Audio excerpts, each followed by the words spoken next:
Olá, amigos, amigas que nos acompanham em nosso canal do YouTube, especialmente aquelas pessoas que gostam de direito penal e acompanham nossas atualizações. Em nossa última atualização, nós falamos sobre os critérios objetivos em separar o usuário do traficante. Hoje nós resolvemos falar um pouco sobre o avanço no combate ao racismo. Antes de iniciarmos, gostaria de pedir a todos aqueles que nos acompanham que, se ainda não se inscreverem em nosso canal, que se inscrevam, nos ajudem colaborando com a sua inscrição, para que a gente possa desenvolver o canal e assim ajudar a todos.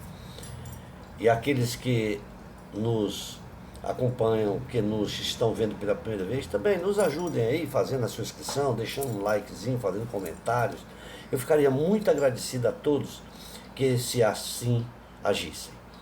Bom, a Lei 14.532 de 2023, ela veio a lume para modificar substancialmente as previsões legais acerca dos crimes que envolvem as condutas preconceituosas ou discriminatórias, costumeiramente chamadas de racismo. O tema não é novo, esse tema de racismo não é novo, tendo em vista que ela foi definida pela Lei 7.716 de 2019, na qual esta lei ela define os crimes resultantes de preconceito de raça ou de cor, que ingressou em nosso ordenamento jurídico no ano de 1989. Então, essa lei 7.716 de 89, ela define todos esses crimes de preconceito de raça ou de cor. E em decorrência de já estar incluso também no artigo 5º, inciso 42 da Constituição Federal de 88, que foi elaborada em um momento de redemocratização e de defesa intransigente de políticas igualitárias, em que lá diz que o racismo, a prática do racismo constitui crime inafiançável e imprescindível.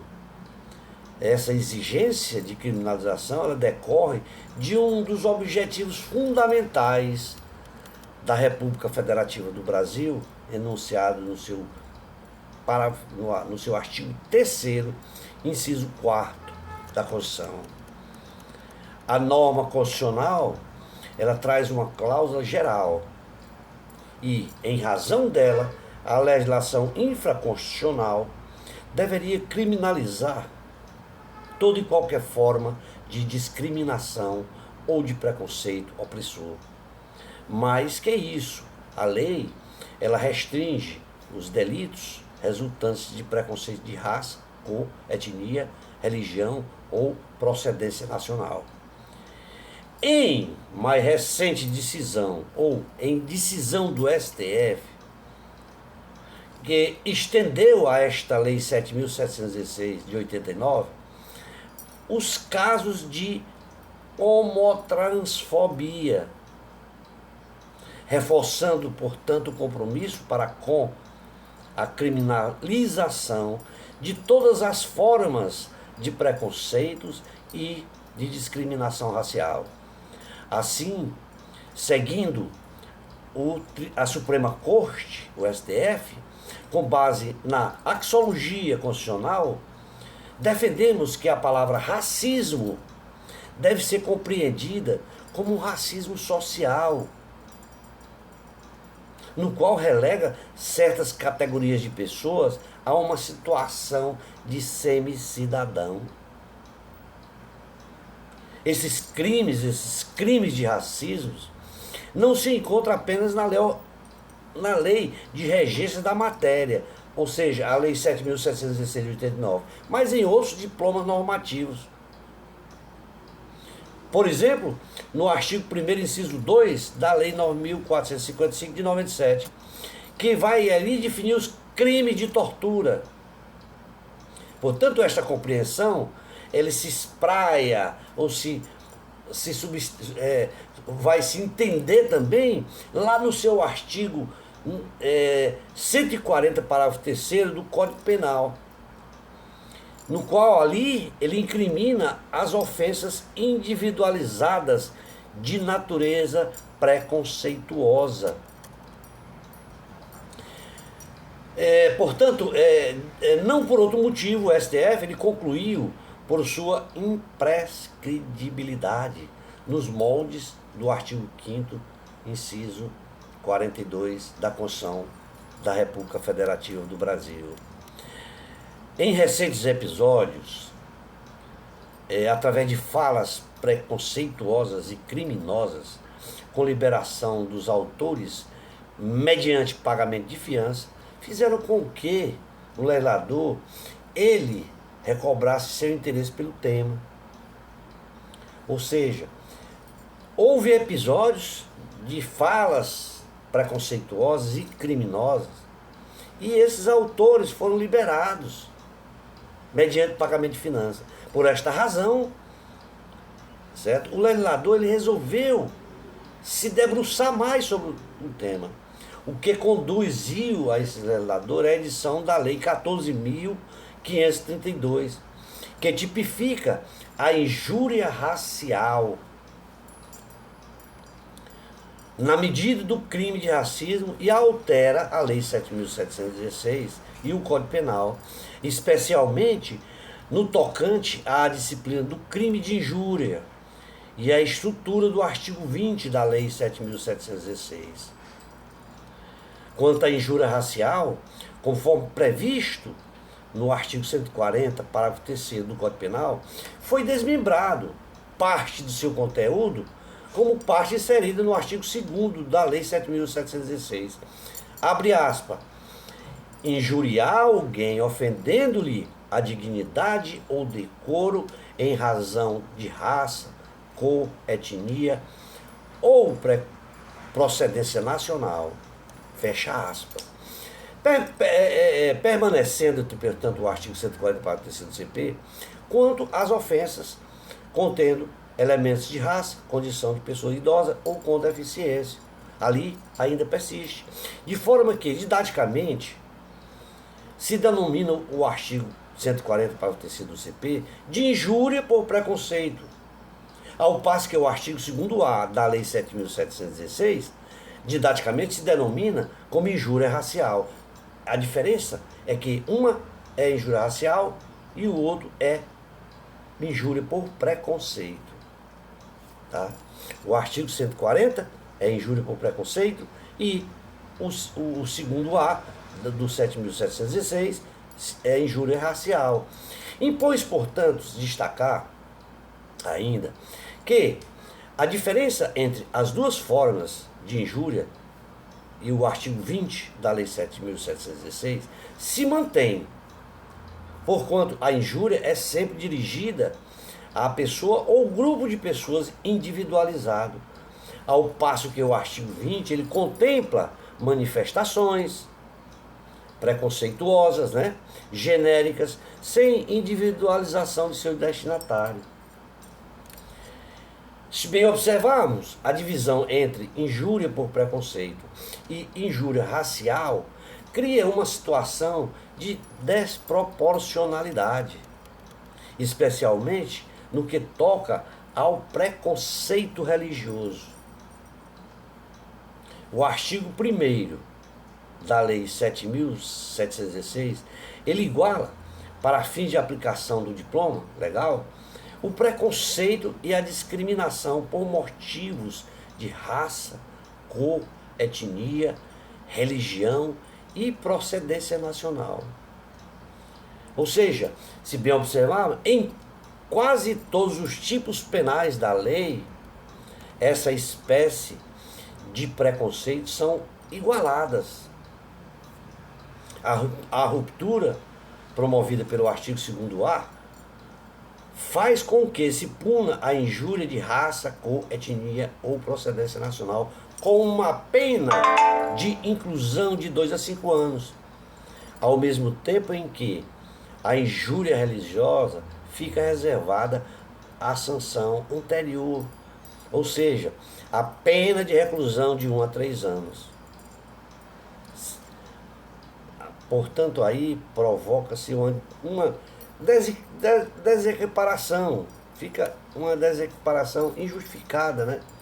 1, 2 e 5 e o outro 1 e 3, sendo tudo injúria.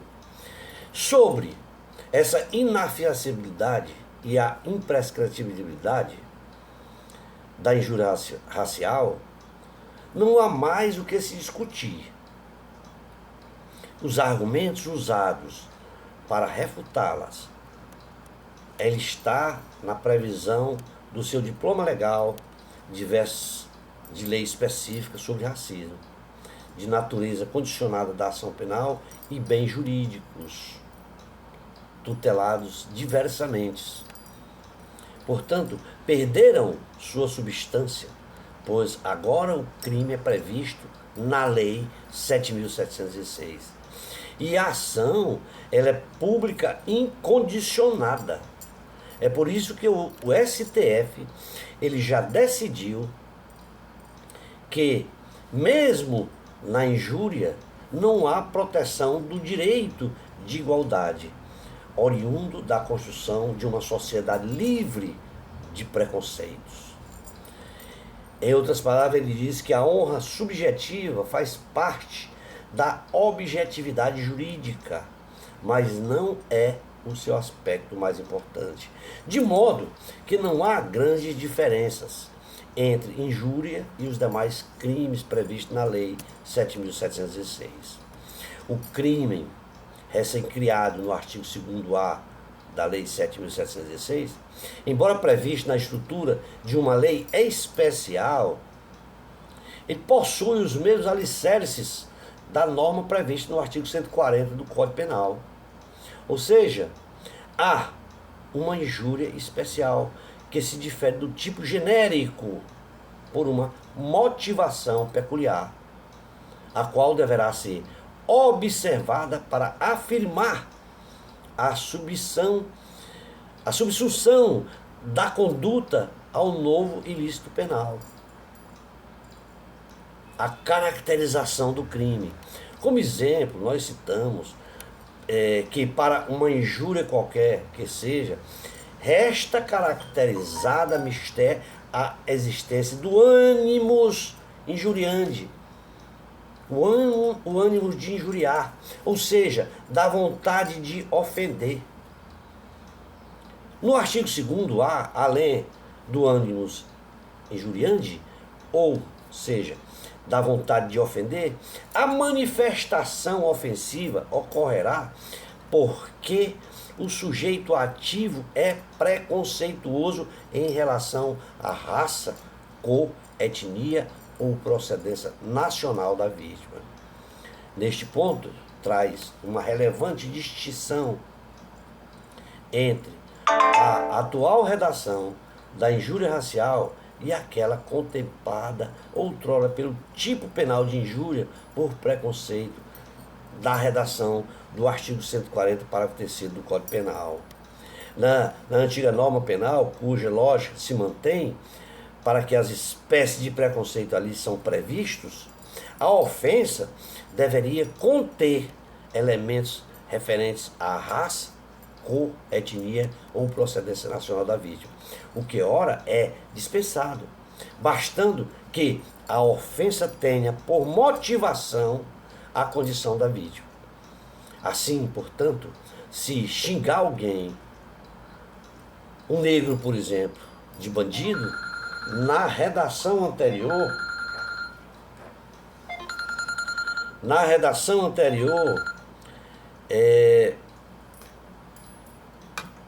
era injúria, em sua forma simples, salvo se agregado ao elemento da cor e da ofensa, como, portanto, aliás, como exemplo, como chamar de preto bandido, por exemplo. Doravante, xingar um negro de bandido, pois o sujeito ativo assim o enxerga em razão da cor. Por isso se diz que é injúria racial. Acerca dessa injúria homotransfóbica, nós podemos dizer, em que pese a ausência da previsão legal, essas situações, ela atinge o artigo 2º-A da Lei 7.716.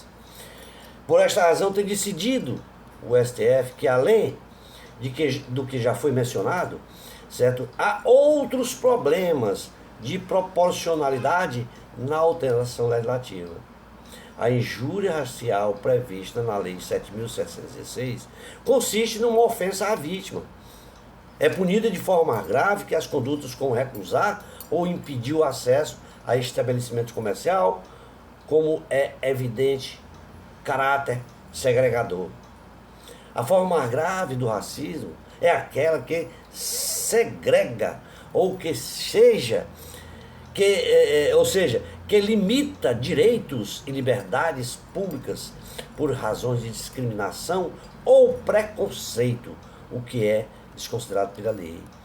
A proporcionalidade é evitada, ainda quando analisamos a manifestação preconceituosa por meio das redes sociais.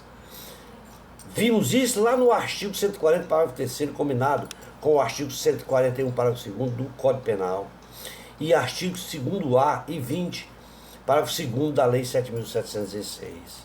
Observamos, portanto, que apenas o caput desses dispositivos. O de maior gravidade é a injúria racial, com pena de reclusão de 2 a 5 anos. A injúria por preconceito tem a mesma sanção penal. No entanto, é a pena de 1 a 3 anos de multa. Logo, são equiparados pelo legislador. No entanto, quando praticados por meio de redes sociais, isso muda. O crime mais grave passa a ser a do 140, parágrafo 3º, cuja pena é triplificada, chegando ao patamar de 3 a 9 anos de reclusão. Já se for para o artigo 20, caput e parágrafo 1º, sob a regência da nova redação do parágrafo 2º do dispositivo, passa a ter uma pena de 2 a 5 anos de reclusão, além de multa, certo? Por se equiparar ao artigo 2º-A da Lei 7.716. Ora, observamos que, em razão de inúmeros episódios de condutas preconceituosas, também nos estádios brasileiros e até no mundo, nos estádios internacionais, o novo diploma, ele acrescenta uma qualificadora ao parágrafo 2º-A do artigo 20 da Lei 7.716, que são as condutas praticadas no contexto de atividades esportivas, religiosas, artísticas ou culturais destinadas ao público. Portanto, foi acrescido ao parágrafo 2º-A do artigo 20 da lei esta conduta. Em tais situações, o racismo será punido com pena de 2 a 5 anos, além da proibição de frequentar estes locais pelo prazo de 3 anos. É o que diz a lei, que foi acrescida por conta desses episódios e condutas preconceituosas em estádios de futebol. No caso do parágrafo 2º-B do artigo 20 da Lei 7.716, encontramos previsões no seguinte sentido. Abre aspas. Sem prejuízo da pena correspondente à violência, incorre nas mesmas penas previstas no caput deste artigo quem obstar, impedir ou empregar violência contra quaisquer manifestações ou práticas religiosas. Fecha aspas. novamente, nós vimos aí, e não compreendemos a distinção feita pelo legislador. Portanto, pensamos que a norma ela deveria ser estendida. Não se pode esquecer que esta norma também pode ser estendida aos casos de homotransfobia. E, falando nisso, outra inovação envolvendo aí o artigo 20A, que traz uma causa de aumento de pena, quando os crimes previstos na lei 7.716 são praticados em contextos ou com o intuito de descontração, diversão ou recreação. Esta alteração é especialmente relevante, porque permite a punição de manifestações preconceituosas, travestidas de ânimos jocantes. O que é ânimo jocante? É aquele ânimo que ocorre nos casos em que alguém profere palavras, comentários degradantes, ofensivos, mas com o tom de brincadeira. Portanto, e doravante, o sujeito ativo ele poderá ser punido pelos crimes previstos na lei 7.716, com aumento de pena de até de um terço até a metade, mesmo em caso de brincadeira, desde que se possua a consciência do seu conteúdo preconceituoso e consciência do seu e potencial ofensivo desta conduta. Ausente essa consciência, e não existe crime, mas havendo a comprovação desta conceituosa dessa potencialidade ofensiva, deste conceito, embora em tom de brincadeira, mas com tom degradante e ofensivo, ela vai existir o crime. Ademais, manifestações críticas realizadas com bom humor, mas desapegadas de caráter preconceituoso ou discriminatório, jamais serão criminosas, pois aí está a conferir a plenitude à liberdade de manifestação, de pensamento, etc. Neste sentido, uma crítica ao celibato existe no catolicismo, através de quadros, tirinho, quadrinho, de humor, etc, etc. Isto não vai configurar prática delitiva. Tá? Bom, por tudo isto conclui-se que houve, portanto, um avanço no combate ao racismo e à discriminação. No entanto, de forma muito esmera, muito pequena, restando, portanto, aguardarmos mais debates sobre este tema para que se possa penalizar ou criminalizar com mais rigor quem pratica este crime. Para não ficar cansativo, vamos ficar por aqui. Esperamos ter contribuído com todos vocês. Em uma outra oportunidade estaremos postando, certo, atualizações sobre um tema que achamos ser de relevância. Forte abraço a todos e até lá.